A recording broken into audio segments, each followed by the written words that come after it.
Hello, I'm going to be talking today about my new paper which just appeared in Geophysical Research Letters. It addresses a suggestion by Professor Richard Lindzen and Dr. Roy Spencer that it is clouds that are causing climate change and the human influence on climate is minor. To understand the fundamental concept of energy balance, let's start with a concept that you're probably already familiar with, balancing your checkbook. If you want to calculate the change in your bank balance, which is represented by this term, you simply add up all of the deposits and subtract from it all of the withdrawals. If this quantity is positive, for example, then your bank balance has increased.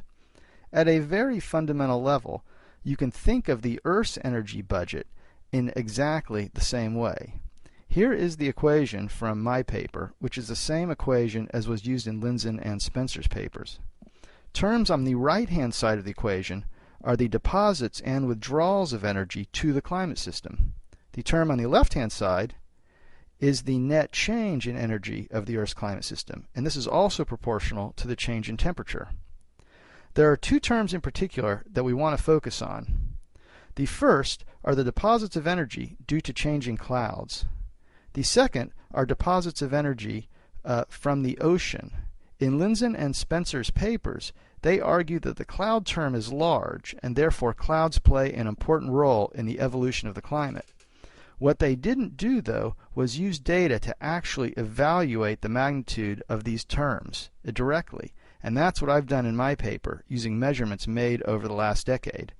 Let me just reiterate, Lindzen and Spencer did not calculate the magnitude of these terms. They simply assumed values for them, and they assumed incorrect values, and many of the problems in their paper flow from the incorrect values they assumed.